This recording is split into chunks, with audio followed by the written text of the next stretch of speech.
Hello everyone, welcome to S academy. I hope आप लोग सब अच्छे होंगे। आज इस वीडियो में जियोग्राफी के इंपॉर्टेंट क्वेश्चन करने वाले हैं जो बहुत ही महत्वपूर्ण है और एक क्वेश्चन बहुत बार एग्जाम में पूछे गए हैं, स्टैटिक जी के हैं और आने वाले एग्जाम में जरूर पूछे जाएंगे। तो आप लोग वीडियो को शुरू से अंत तक जरूर देखिएगा। आप लोग के सामने पहला क्वेश्चन है, इनमें से कौन सा दर्रा भारत और तिब्बत को जोड़ता है? इनमें से कौन सा दर्रा भारत और तिब्बत को जोड़ता है? वनिहाल दर्रा, चांगला दर्रा, अघिल दर्रा पास या मिटिका दर्रा? बताइए, इनमें से कौन सा दर्रा है जो भारत और तिब्बत को जोड़ता है? आप लोग को हर वीडियो क्वेश्चन में 10 सेकेंड 15 सेकेंड का टाइम दिया जाएगा आंसर बताने के लिए। सभी लोग को आंसर कमेंट करना है। इसका राइट आंसर क्या होगा?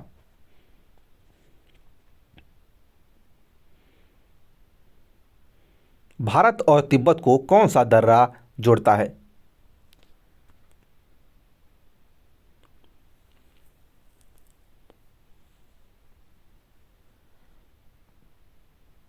तो इसका सही जवाब हो जाएगा चांगला दर्रा। कौन सा? चांगला दर्रा, यानी ऑप्शन बी। चांगला दर्रा भारत और तिब्बत को जोड़ता है। चांगला दर्रा जो है, आप लोग नोट डाउन भी कर लीजिए, इंपॉर्टेंट फैक्ट है जो आप लोग एग्जाम में पूछे जा सकते हैं। चांगला दर्रा जो है लद्दाख में स्थित है। इससे आप लोग के 3-4 क्वेश्चन बन सकते हैं। चांगला दर्रा लद्दाख में स्थित है, चांगला दर्रा भारत और तिब्बत को जोड़ता है और बनिहाल दर्रा जो है जम्मू कश्मीर और श्रीनगर को जोड़ता है और नाथुला दर्रा जो है सिक्किम और तिब्बत को जोड़ता है। नाथुला दर्रा जो है सिक्किम और तिब्बत को जोड़ता है और चांगला दर्रा भारत और तिब्बत को जोड़ता है। ऐसे क्वेश्चन है। और बनिहाल दर्रा जम्मू और श्रीनगर को जोड़ता है। ठीक है, चलिए नेक्स्ट सवाल आप लोग के सामने है। भारत में करेवास के नाम से जाने जाने वाले हिमनद मेढ़ पाया जाता है। जो करेवास है, इसके नाम से पाया जाने वाला हिमनद मेढ़ कहाँ पाया जाता है? सप्तकोसी घाटी में, झेलम घाटी में, अलकनंदा घाटी या तीस्ता घाटी में? सॉरी, तो बताइए इसका आंसर क्या होगा? करेवास बहुत अच्छा शब्द है। ऐसे ही क्वेश्चन आप लोग एग्जाम में देखने को मिलते हैं। इस शब्द को भी आप लोग को याद रखना है, करेवास शब्द।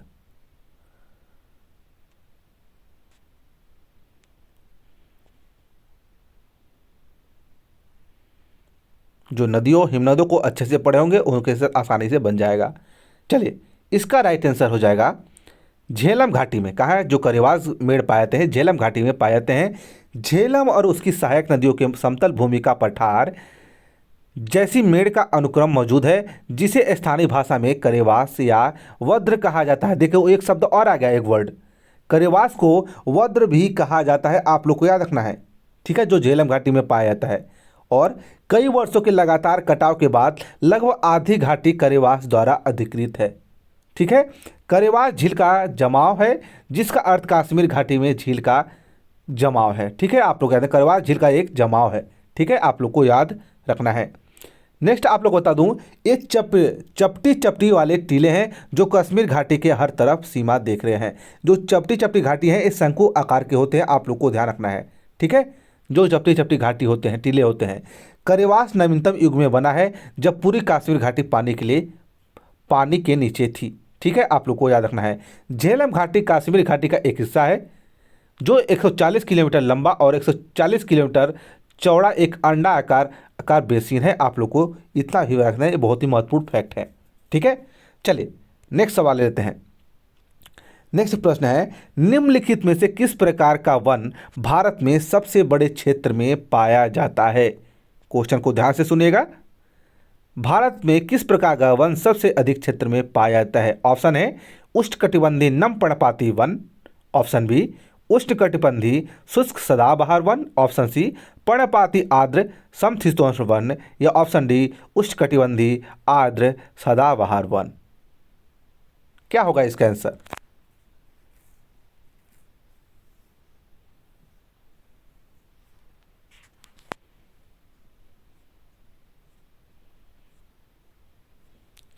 तो इसका सही जवाब जो हो जाएगा, राइट आंसर होगा ऑप्शन ए उष्णकटिबंधीय नम पर्णपाती वन।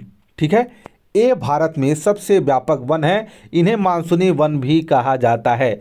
उष्णकटिबंधीय नम पर्णपाती वन को मानसूनी वन भी कहा जाता है, जो भारत में सबसे क्षेत्र में व्यापक रूप से फैला हुआ है। ठीक है, A1 जो होते हैं उन क्षेत्रों में फैले हुए हैं जो 70 से 200 सेंटीमीटर वर्षा के बीच में प्राप्त होते हैं। ठीक है, आप लोग को याद रखना है। ये कौन कौन से पेड़ होते हैं? तेंदू, पलाम, अतलास, बेल, खेर, धुआं आदि पेड़ होते हैं जो उष्णकटिबंधीय नम पर्णपाती वन होते हैं। आप लोग को याद रखना है। चलिए नेक्स्ट सवाल है, निम्न में से कौन सा राज्य भारत का फल कटोरा यानी फ्रूट बाउल ऑफ इंडिया के रूप में जाना जाता है? Very very important question. आप लोग बताइए, फल कटोरा के नाम से किस राज्य को जाना जाता है fruit bowl of India? Option है राजस्थान, हिमाचल प्रदेश, महाराष्ट्र या आंध्र प्रदेश। वैसे तो आप लोग इजी से क्वेश्चन कर पाएंगे इसको। इसका सही जवाब हो जाएगा हिमाचल प्रदेश को फ्रूट बाउल ऑफ इंडिया के नाम से जाना जाता है, यानी फल कटोरा के नाम से जाना जाता है। हिमाचल प्रदेश को देश का फल कटोरा भी कहा जाता है, जिसके चारों ओर बाग बगीचे फैले हुए हैं। घास के मैदान और चारों ओर खाड़ी ढलानों से चिपके हुए देखे जाते हैं। 2.13 मिलियन हेक्टेयर क्षेत्र में वनों से आच्छादित है हिमाचल प्रदेश। ठीक है, आप लोग को याद रखना है। चलिए अगला सवाल है, यानी प्रश्न है, भारत में सबसे बड़ा मोनोजाइट संसाधन वाला राज्य कौन सा है? मोनोजाइट संसाधन वाला राज्य सबसे ज़्यादा कौन सा है? आंध्र प्रदेश, केरल, तमिलनाडु या उड़ीसा? फटाफट बताइए।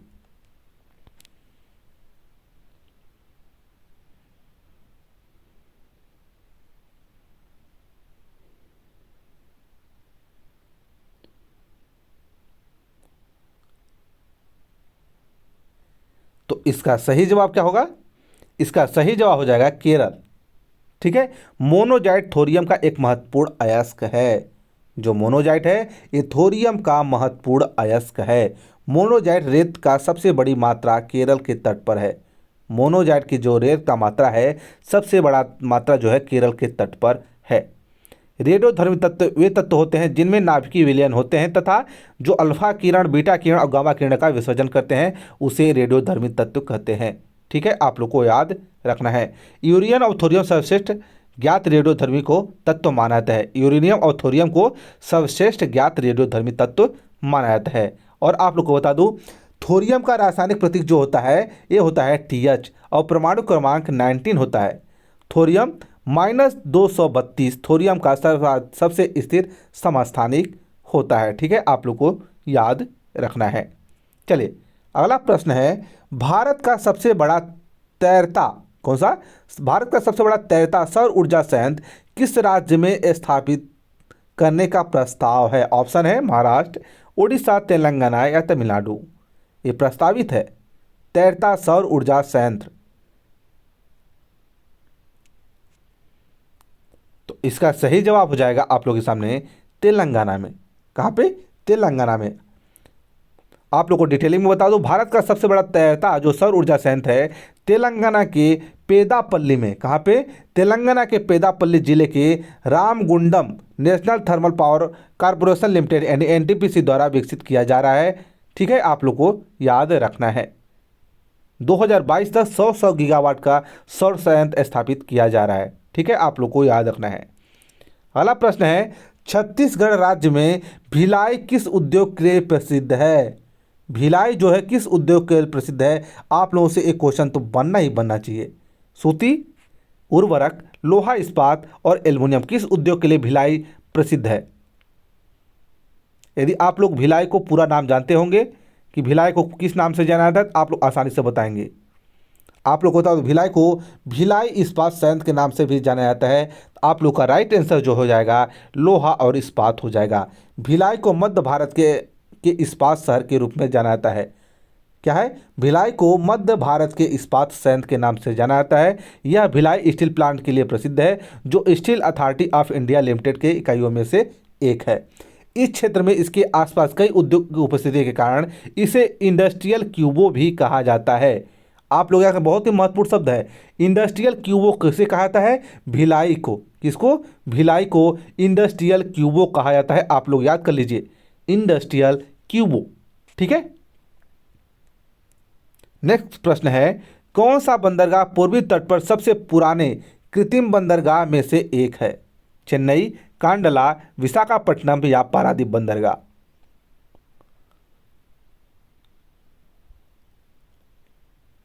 फटाफट बताइए।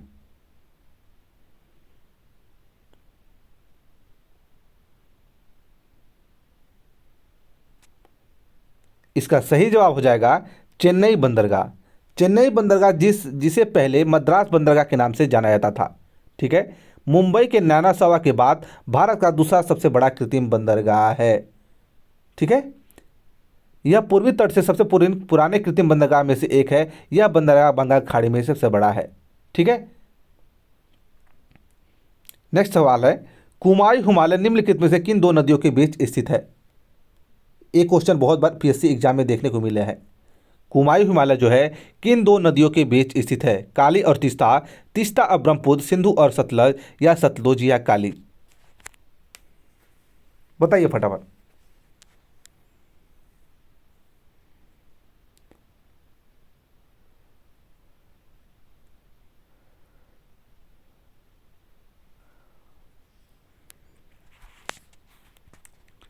तो इसका राइट आंसर होगा ऑप्शन डी, सतलुज और काली के बीच जो स्थित है। कुमाई हिमालय जो है जो उत्तराखंड में स्थित है, एक सतलुज और काली नदी तक विस्तारित है। आप लोग को याद रखना है। कुमाई हिमालय प्रतिनिधित्व मसूरी और नागा टीवा पर्वतमाला द्वारा किया जाता है। ठीक है, आप लोग को ध्यान रखना है।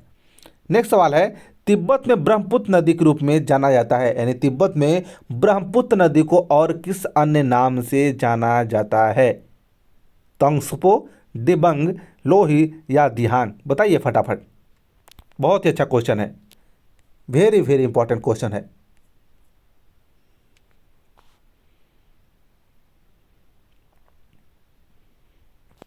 तो इसका राइट आंसर क्या होगा? ये होगा तंगस्पो। तिब्बत में ब्रह्मपुत्र नदी को तंगस्पो नाम से जाना जाता है। ब्रह्मपुत्र भारत आयात 2900 किलोमीटर सबसे बड़ी नदी है। ब्रह्मपुत्र सबसे कम प्रदूषित हिमालय नदी है। ब्रह्मपुत्र जो है सबसे कम प्रदूषित हिमालय नदी है।